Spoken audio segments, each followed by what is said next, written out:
Jésus, Jésus, tu viens pour nous consoler. Tu guéris les cœurs brisés, soulager les opprimés. Tu es toujours capable de délivrer. Ton nom est Jésus. Jésus, tu viens pour nous consoler. Tu guéris le cœur brisé, soulager les opprimés.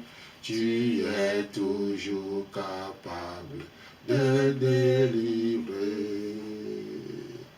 Tu es toujours capable de délivrer. Chers téléspectateurs et téléspectatrices, ceux qui sont sur les réseaux sociaux, recevez nos salutations dans le précieux nom de Jésus-Christ. Vous êtes en compagnie des missionnaires Emmanuel et Diamant dans votre émission MSD Media Service Diffusion. Et nous sommes dans notre grand thème, l'âme blessée, guérison intérieure. Donc nous avons parlé des blessures causées par les parents, des rejets agressifs et rejets passifs.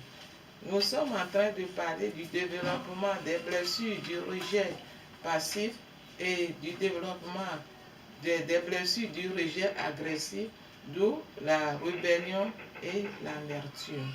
Aujourd'hui, nous allons parler des solutions. Conclusion et solution. Conclusion et solution. Merci beaucoup. Nous allons prier. Notre Dieu, notre Père, nous te sommes infiniment reconnaissants.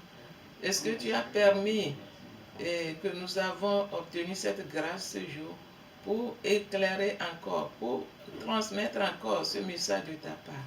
Esprit de Dieu, accompagne-nous dans ce message. Et nous prions que tu disposes les cœurs et les pensées, afin que les gens soient éclairés, afin que ta puissance puisse œuvrer en leur faveur, et que les gens puissent passer à la guérison. Les gens puissent sortir de leurs problèmes d'amertume, de blessure, de rejet, et que l'homme s'épanouisse selon que tu as voulu au nom de Jésus-Christ. Amen. Amen. Amen. Donc, aujourd'hui, on va conclure et on va poser une solution. C'est à travers cette solution que nous retrouvons la guérison intérieure. Donc, cette guérison intérieure, donc aujourd'hui, on va conclure. Donc, quand un enfant est né ou une personne passée par le rejet passif et le rejet agressif, et on a parlé du développement, comment le rejet passif se développe dans la vie de la personne. La vie de la personne est instable et déséquilibrée. La personne ne peut pas avoir une bonne relation avec Dieu. Tandis que le rejet agressif, son développement pousse la personne à être en rébellion contre X, Y et avoir l'amertume dans le cœur. Et on disait que l'amertume, c'est un poison. Quand ça entre dans la vie d'une personne, ça commence à détruire la personne. Et nous avons parlé que c'est l'arme la plus sophistiquée que l'ennemi utilise aujourd'hui dans l'église, dans la société, à l'école, un peu partout, pour détruire, c'est-à-dire séparer la personne des autres et commence à les détruire de l'intérieur. Parce que quand l'amertume est dans le cœur d'une personne ou entre dans l'âme d'une personne, c'est des dégâts.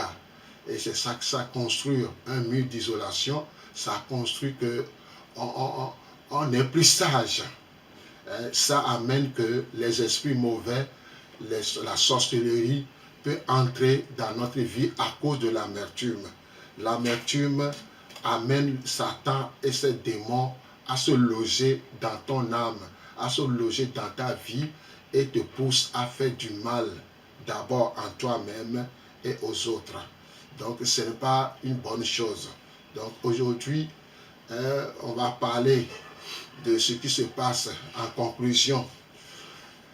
ce qui s'est passé depuis l'enfance, que nous avons reçu ces blessures, ça, on disait souvent que la frustration, c'est l'insatisfaction de l'enfance qui n'est pas guérie, qui nous pousse à rentrer dans l'âge adulte avec toutes ces blessures-là.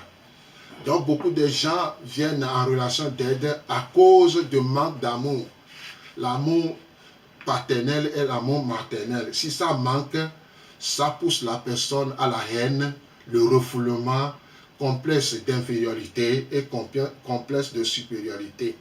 Une personne dont les besoins ne sont pas satisfaits en manque. C'est pourquoi beaucoup de gens poussés par ce qu'on appelle une motivation de déficit dans le cadre de l'amour, la personne est déséquilibrée, la personne ne peut pas recevoir l'amour, la personne est vraiment totalement déviée. C'est ça que certains utilisent des stratégies pour combler ce vide d'amour par l'alcool. Si nous voyons aujourd'hui d'autres boire jusqu'à la lit, ils marchent à quatre pattes ou en tutubant tout ça là, ils voient que l'alcool peut combler le manque d'amour. D'autres, c'est la drogue. Aujourd'hui, il y a différents types de drogues que des gens prennent pour pouvoir oublier leurs blessures. C'est pire encore. Ça va commencer à te détruire. D'autres, c'est la sexualité débridée. Ils courent derrière les filles et les filles courent derrière les garçons et ainsi de suite. D'autres, c'est la boulimie. Quand on parle de boulimie, c'est excès de nourriture. Comme dans son enfance, il n'a pas bien mangé, on l'a vraiment eu. Donc quand il devient grand, il commence à bien manger.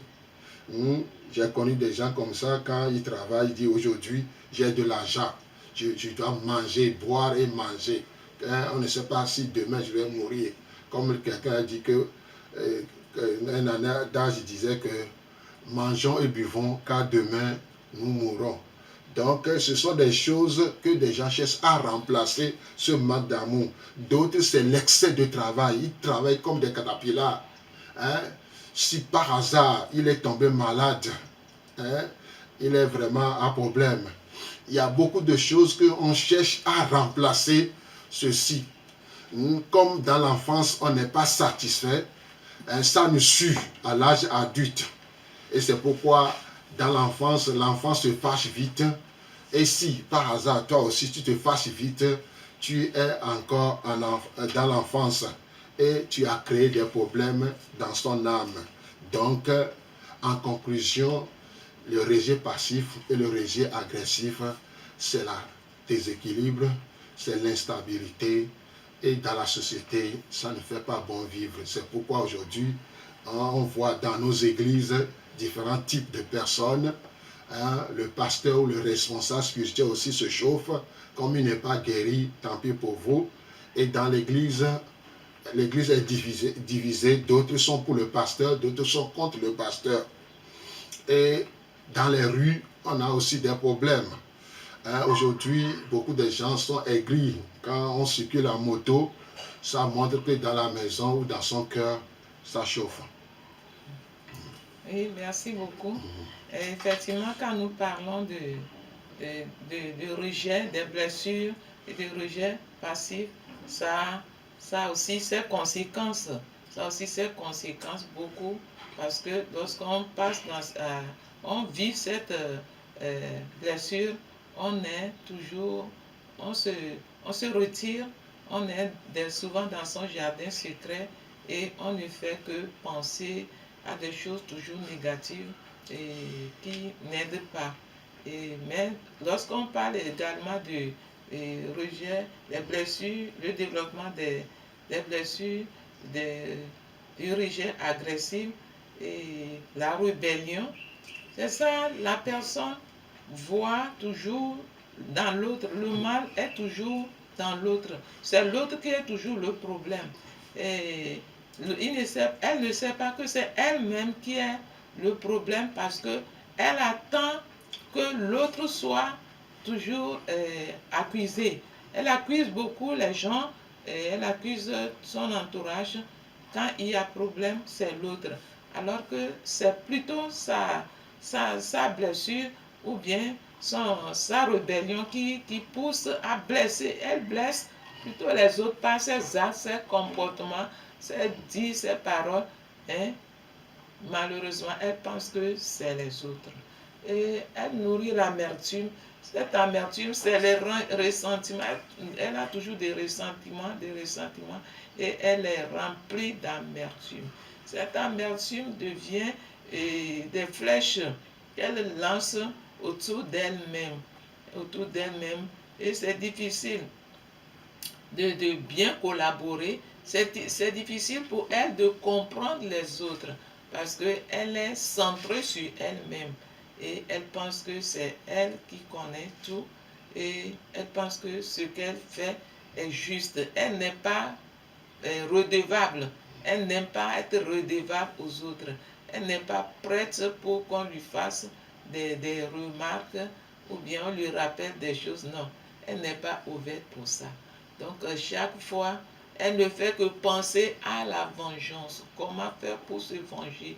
Et elle est toujours sur ses défensives. Et c'est très dangereux pour la société. C'est dangereux pour ses relations. C'est vraiment compliqué. Les gens n'arrivent pas à collaborer bien avec cette personne. Et ça le met souvent seul et elle pense être toujours au-dessus de tout le monde puisqu'elle n'est pas ouverte aux corrections, bien au rappel des autres. Alors que nous sommes conscients que personne n'est parfait. On a besoin toujours des remarques des autres pour pouvoir nous corriger ou bien pour pouvoir construire une bonne chose en soi et autour d'elle. Donc la rébellion qui aussi entraîne l'amertume ne nous aide pas, nous-mêmes, même dans nos familles. Ces personnes, quand ils sont à la famille, tout le monde se met sur tout le monde est sur ces personnes qui vivent parce qu'il ne sait pas ce qui va se passer encore. On ne sait pas comment elle va réagir. Donc, c'est ces choses-là, nous voulons vous rappeler ces choses pour que nous puissions sortir de cette situation de vie qui ne nous arrange pas, nous-mêmes ni les autres. Et on peut corriger. Et Jésus est là pour nous aider à sortir de cette étape. Merci beaucoup. Donc, voilà, pour s'en sortir, il y a une personne. Et cette personne est capable de te guérir psychologiquement, spirituellement et physiquement. Et cette personne, c'est notre Seigneur Jésus-Christ de Nazareth. On va en parler. Pourquoi il est capable de te guérir? Pourquoi il est capable de te soulager, de te consoler? Pourquoi il est capable d'entrer dans ta vie intérieure et te guérir? On va voir. Quelqu'un qui n'a pas vécu certaines choses ne peut rien faire. C'est pourquoi aujourd'hui, d'autres, quand tu passes chez quelqu'un, tu peux narrer ton histoire et dire, ah, si on est ainsi, on va jeûner et prier, on va faire des veilles de prière. Des fois, ça ne marche pas. Des fois, ça marche, mais après, plus tard, ça revient à zéro. Donc, il y a quelqu'un, on va voir son exemple. Donc, l'exemple de notre Seigneur Jésus-Christ. Jésus était blessé. Jésus a eu des blessés et c'est prophétisé dans le temps. Ésaïe en a prophétisé. On va lire Ésaïe 53, verset 5. Ésaïe 53, verset 5. Mais il était blessé pour nos péchés, blessé pour nos iniquités. Le châtiment qui nous donne la paix est tombé sur lui. Et c'est par ses meurtrissures que nous sommes guéris. Oui. Amen. Amen. C'est par ces blessures que nous sommes guéris. Meurtrissures ou blessures, c'est la même chose. Donc, d'abord, Jésus a été blessé à cause de nos crimes. Quand nous, le rejet passif entre dans notre vie, on a commis beaucoup de crimes. Quelqu'un qui est timide, quelqu'un qui est triste, est-ce qu'il peut faire fonctionner correctement la société ou le travail? De deux, celui qui a le rejet agressif, chaque fois c'est la colère, chaque fois il s'énerve. Est-ce que ça peut arranger la société et l'église, ainsi de suite?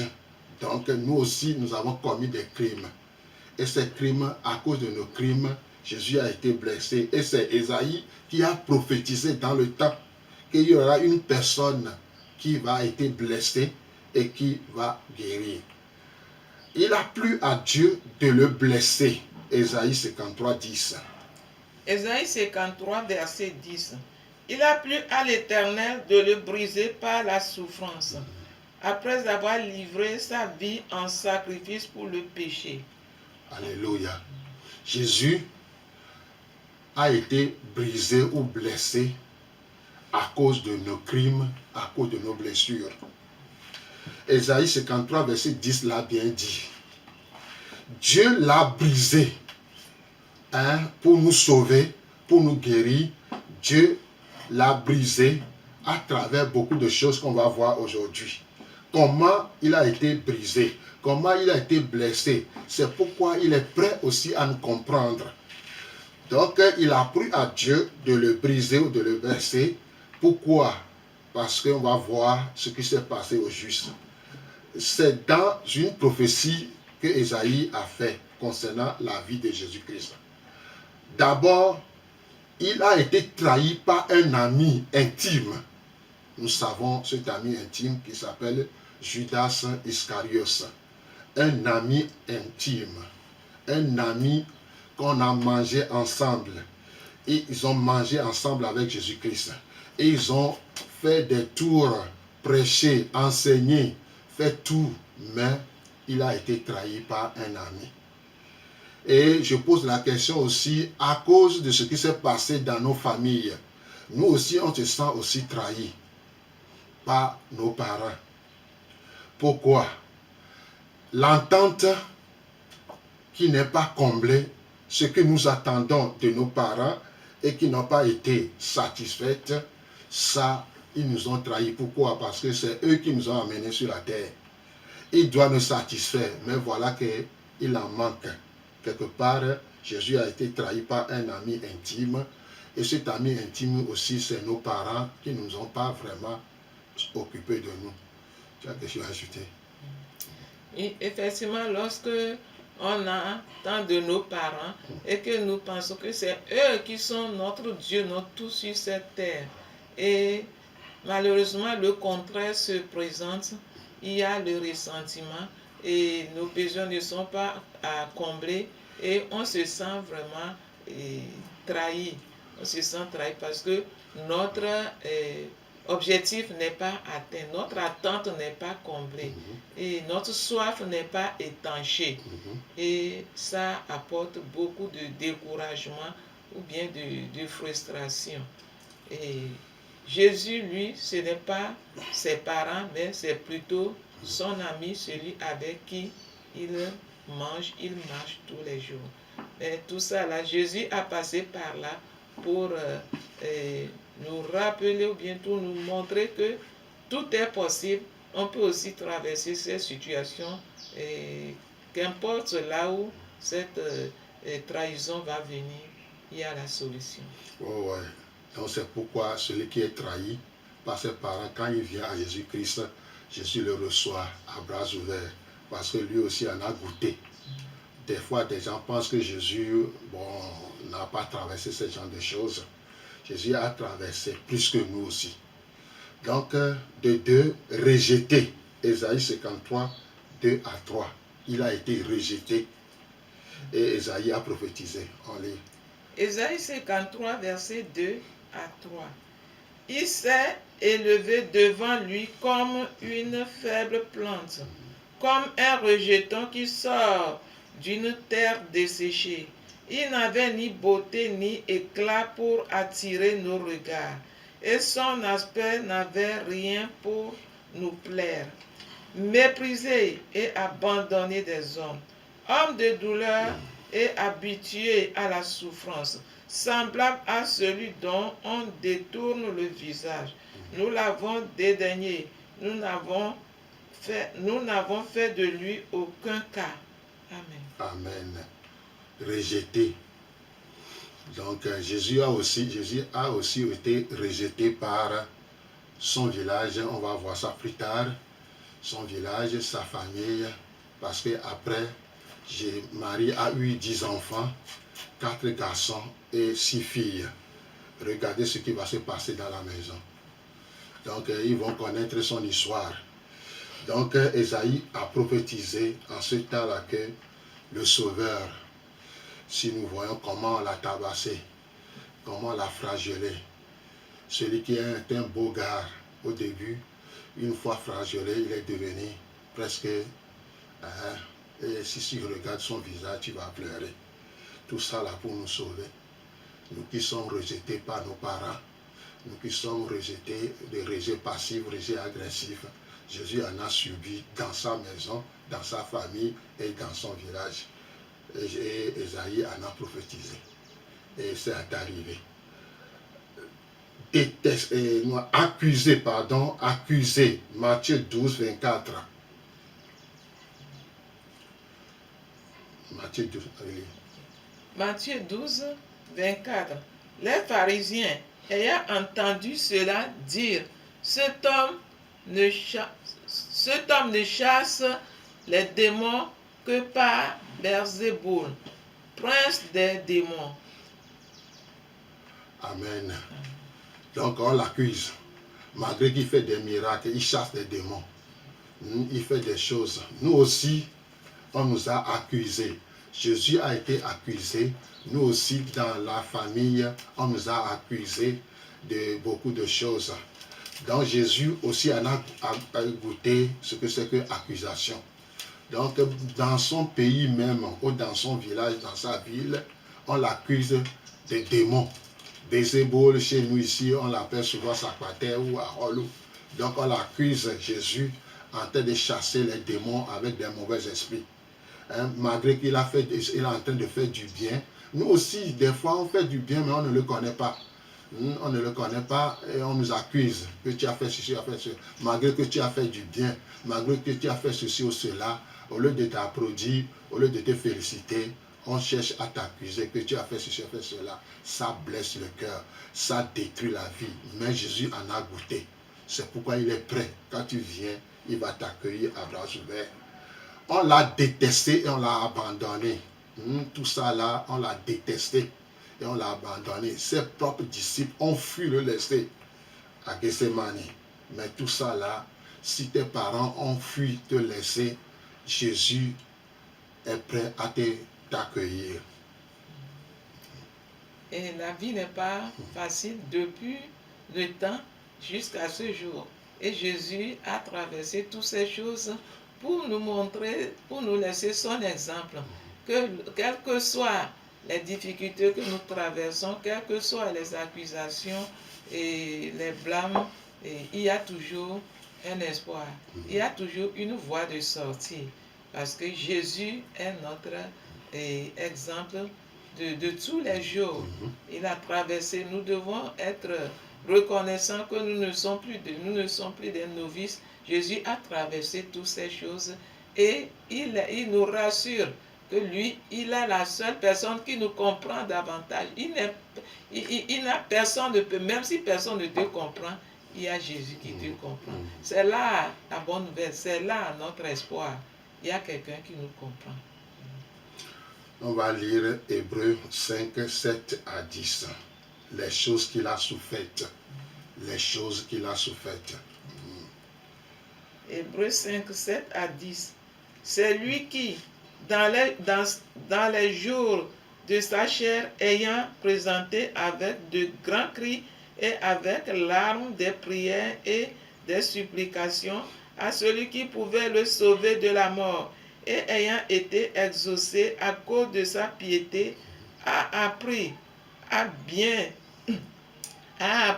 bien qu'il fût fils, l'obéissance par les choses qu'il a souffertes, et qui, après avoir été élevé à la perfection, est devenu pour tous ceux qui lui obéissent l'auteur d'un salut éternel. Dieu l'ayant déclaré souverain sacrificateur selon l'ordre de Melchizedek. Amen. Amen, amen, amen. Les choses qu'il a souffert, Jésus en a jusqu'à la gorge. Dès même dans le ventre de sa maman Marie, c'est là où la souffrance a commencé. On voulait faire le recensement. Ils doivent quitter leur ville pour aller dans le village de son mari David. Donc de Jérusalem à son village, c'est montagneux. Donc ça monte, ça descend. Une femme enceinte sur un âne qu'on emmène au village. Et dans ce village, ils ont promené, ils n'ont pas trouvé de maison ni hôtel. Jésus est né extraordinairement dans une étable. Aujourd'hui, on appelle ça la crèche, la crèche. Donc, c'est là où on élève les moutons. Et dans cet enclos, ça fait bon vivre. Ça sent bon aussi. Donc, Jésus n'a pas de berceau comme nous. Son berceau, c'est là où le majoire, c'est là où on amène, c'est là où on ajoute les herbes mélangées de certaines, tout ça là, pour mélanger et les moutons mangent. C'est là qu'on a arrangé pour mettre Jésus dans ce berceau spécial. Voilà, la souffrance a commencé. Et Hérode s'est fâché. Et à cause des rois mages qui sont venus dire qu'ils ont vu son étoile écrit dedans, le roi des Juifs, Hérode s'est fâché, il a massacré des enfants de 1 à 2 ans. En ce temps, Jésus a 2 ans. Voilà la souffrance qui a commencé. Maintenant, comme Hérode est mort, ils sont revenus, ils ne sont pas allés à Bethléem, ils sont allés à Nazareth. Et après, Jésus, sa maman a eu 10 enfants, 4 gardes et 6 filles. Et leur nom, il y a José, il y a Jacques, Jude et Siméon. Ces 4 personnes et les filles, qu'est-ce qui va se passer dans la maison? Ils connaissent l'histoire. Que Jésus, ce n'est pas son papa qui est Joseph. Leur papa, c'est Joseph, mais Jésus, ce ne sont pas, c'est un père adoptif. Ça va crier dans la maison. Ça va chauffer dans la maison. Et dans le village Nazareth, c'est pourquoi un jour, il a quitté Nazareth. Il n'arrive pas à supporter les injures. Le village l'insulte, la maison aussi, ça chauffe. C'est pourquoi il a quitté la maison familiale. On a dit les choses qu'il a souffert. Il a quitté la maison familiale. Il n'a pas de maison. Il n'a pas de garde-robe. Il n'a pas de lit.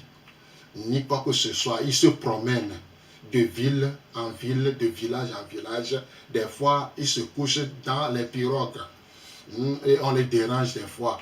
Des fois, il a faim. Il a cherché à manger. Et voilà, en face de lui, un figuier qui ne produit rien. Et des fois, il a pleuré. Il a pleuré. Il dit que les oiseaux ont des nids, les renards ont des taniers, mais le Fils de Dieu n'a pas où reposer sa tête. Ça a chauffé de telle manière que il n'a pas quoi manger. Des fois, c'est Lazare et Marthe et Marie qui s'occupent de lui. Voilà qu'un jour, Lazare est mort. On l'a venu chercher, dit Lazare n'est pas mort. Il a ressuscité Lazare.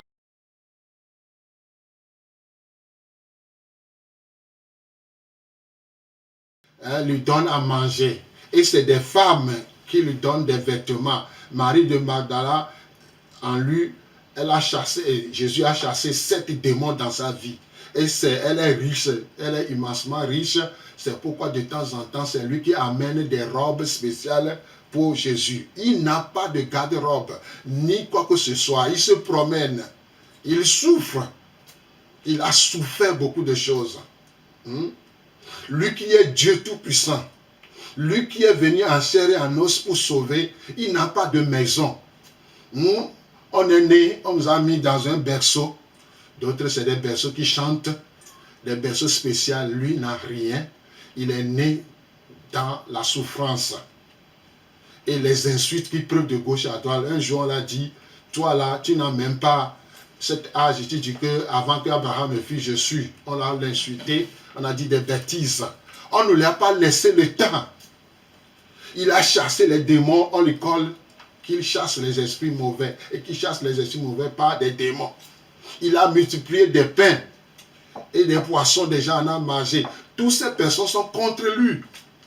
Il se promène, il n'a pas où se poser la tête. Jésus en a souffert jusqu'à la gorge, mais il n'a pas cédé. Il n'a pas cédé à la tentation. On va voir ça. Il a souffert terriblement. Nous, par exemple, notre souffrance n'est rien. Jésus en a quelqu'un, nous on a des chambres pour dormir.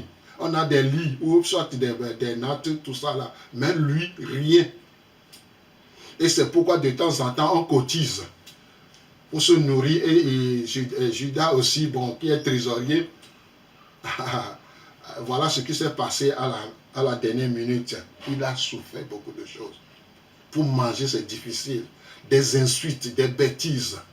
Celui qui guérit, qui chasse les démons, qui fait du bien, on le colle.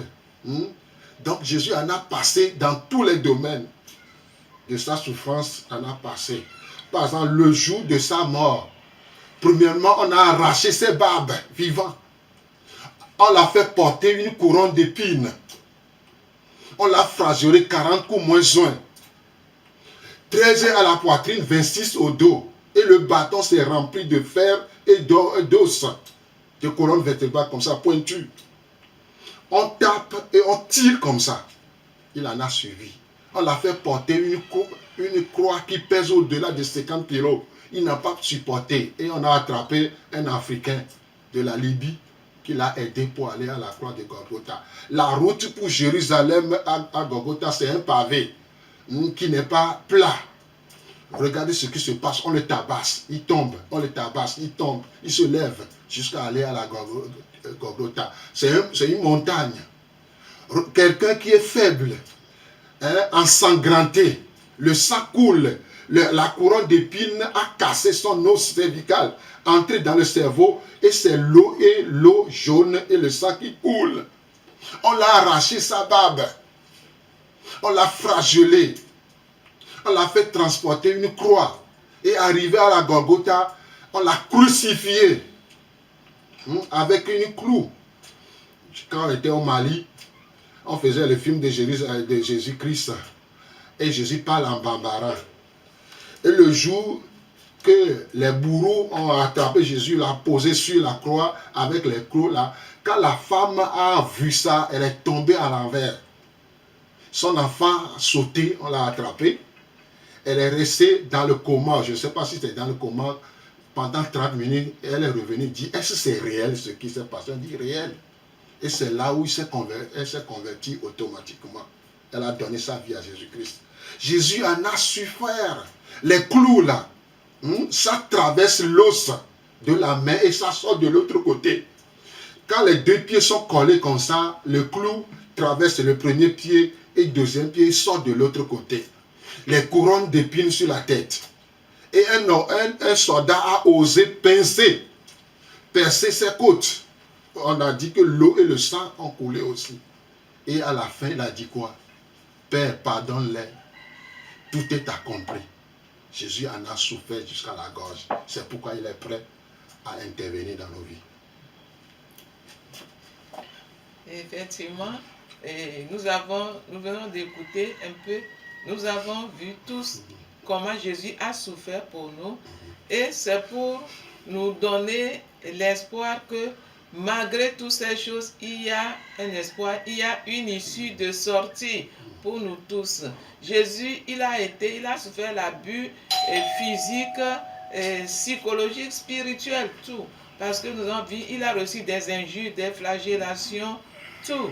Mais il n'a pas abandonné. Nous avons lu dans Hébreux comment il a obéi jusqu'à la fin pour qu'il soit élevé, souverainement élevé par Dieu. Cela veut dire que nous avons aussi besoin de prendre courage, de persévérer pour pouvoir et pour continuer à obéir jusqu'au bout. Nous n'allons pas rester dans la rébellion ni dans l'amertume pour pouvoir être récompensés. Nous avons besoin de quitter cette étape de rébellion, d'amertume, pour en arriver à l'étape de pardon, à l'étape d'épanouissement, à l'étape que Dieu va nous récompenser.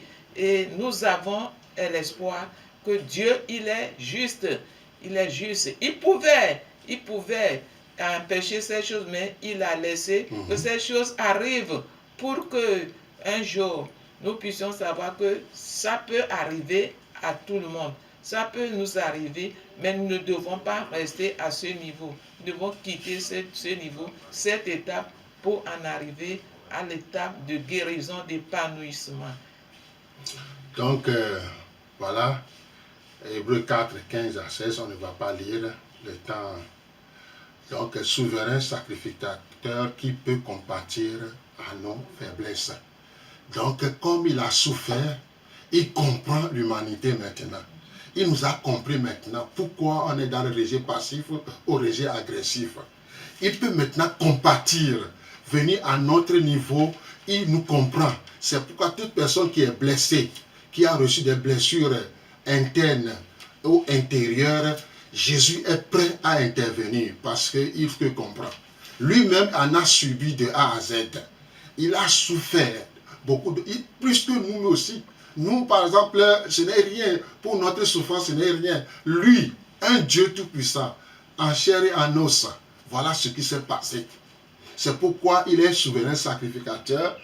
Il est capable maintenant de compatir à nos blessures, nous comprendre. Et Hébreux 2, 10 et 17, toutes ces souffrances, c'est pour arriver à nous comprendre. C'est pour arriver à nous voir la guérie stable et équilibrée.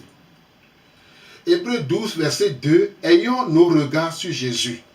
Donc c'est Jésus seul Jésus qui te peut comprendre. C'est pourquoi toute personne qui est blessée, toute personne qui traîne les blessures du rejet passif et le rejet agressif, vient à Jésus, regarde à Jésus-Christ. Il est prêt à intervenir. Il est prêt à te toucher. Si tu n'as pas cet amour, Dieu est amour. Jésus est Dieu, il est amour. Il te comprend. L'homme ou la femme, papa et maman ou la société ne va pas te comprendre. Mais Jésus va te comprendre. Viens devant lui. Ayez tes regards sur Jésus-Christ. Jésus, j'en ai blessé. J'ai reçu beaucoup de blessures de la part de mes parents, de la part de mes amis, dans la rue, à l'église, comme à l'école. J'en ai assez de blessures. Je viens à toi. Comme tu es un souverain sacrificateur qui est prêt à compatir à mes blessures, me voici devant toi. Et c'est pourquoi, dans le nom de Jésus-Christ, nous pouvons recevoir la guérison intérieure. C'est pourquoi Esaïe a dit, c'est par ces blessures que nous sommes guéris. Il en a ramassé jusqu'à la gorge. De la tête jusqu'aux pieds, il a reçu des blessures émotionnelles, des blessures physiques et même spirituellement. Mais il n'a pas bronché.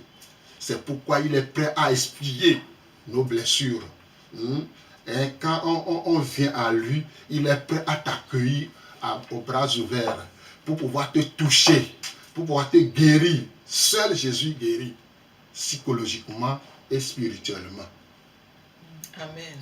Oui, la parole de Dieu nous a fait savoir que ces choses vont arriver.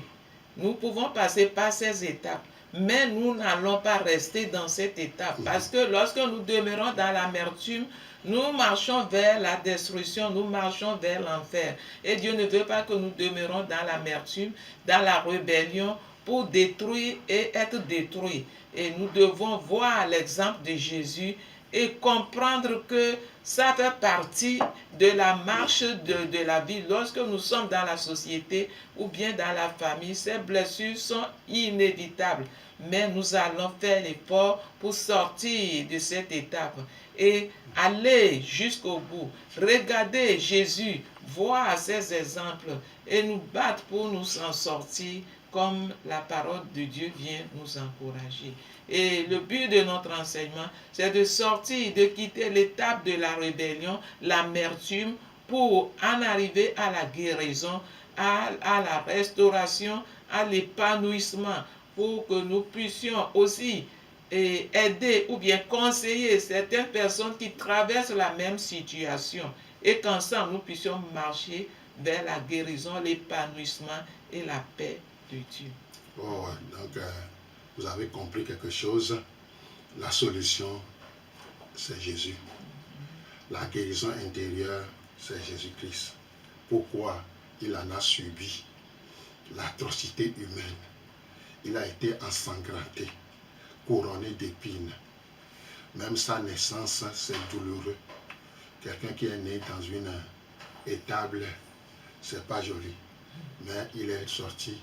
Et c'est pourquoi quand tu es à côté de lui et que tu commences à confesser, à demander pardon, Dieu, par sa guérison, il a un baume qu'on appelle le baume de Galade.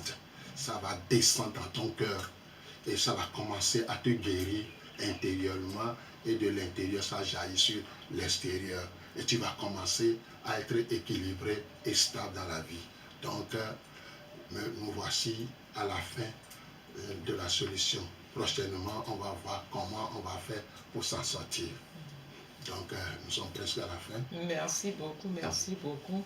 Et la guérison commence par lorsqu'on prend conscience de son état. Lorsqu'on prend conscience de son état et qu'on prend courage, on prend la bonne décision de s'en sortir, Jésus est là. Sa main encore tendue vers nous. Ses bras sont ouverts. Il attend pour nous accueillir et nous consoler et nous guérir entièrement. Merci beaucoup. Donc, on va prier. Nous vous remercions, vous tous qui nous avez accompagnés, et soyez bénis. Et nous voulons vous encourager que ce temps est un temps bénéfique pour votre vie et que lorsque vous avez besoin encore d'aide ou bien des questions, nous sommes à votre disposition. Et nous sommes au Tocoin Séminaire. Je vais laisser Emmanuel vous donner les coordonnées et nous sommes disponibles. Donc, nous sommes disponibles à vous accompagner psychologiquement et spirituellement. Donc, voici nos contacts. Plus 228 70 41 09 27. Plus 228 99 48 35 45. Et je suis sur Skype. Comme là, .aoudia en minuscule, et vous allez nous trouver. Nous sommes à Tocoin Séminaire, derrière la maison de Toufane. Derrière la maison du feu, demandez d'après la maison de feu, M. Agbodjan, et le numéro c'est 57. Et vous allez nous trouver. Et tout ce qui vous arrive, je sais qu'on trouvera la solution, parce que Jésus est notre solution. Amen. Amen. Notre Dieu, notre Père, nous te sommes infiniment reconnaissants de ce que tu as voulu par ce temps toucher les cœurs des gens qui sont blessés et qui traversent encore cet état de blessure, d'amertume, de rébellion. Tu ne veux pas voir, Seigneur, les âmes se perdre. Tu veux que chaque âme vienne vers toi et l'âme blessée, l'âme amertumée ne peut pas avoir accès. C'est pourquoi nous prions que la puissance du Saint-Esprit œuvre en leur faveur pour les sortir de leurs blessures, de leur amertume, de leur rébellion et qu'ils viennent vers la guérison, qu'ils viennent vers la solution qui est toi, Jésus-Christ, qu'ils puissent comprendre qu'ils puissent comprendre ce que tu as fait pour eux à la croix et que tu n'es plus à la croix, c'est parce que tu as passé à la croix que tu as remporté la victoire et ta résurrection a remporté la victoire, que nous puissions ensemble comprendre que tu n'es plus à la croix, mais que tu es ressuscité avec notre victoire sur les blessures et sur tous les problèmes, et que nous puissions aussi lever nos têtes pour voir ce que tu as accompli pour nous et vivre l'épanouissement, vivre la paix que Jésus nous a amenée, vivre la réconciliation avec nous-mêmes, avec les autres et avec toi, et que nous puissions avoir aussi cette récompense au nom de Jésus-Christ. Amen. Amen. Shalom, shalom. Que Dieu vous bénisse. Amen.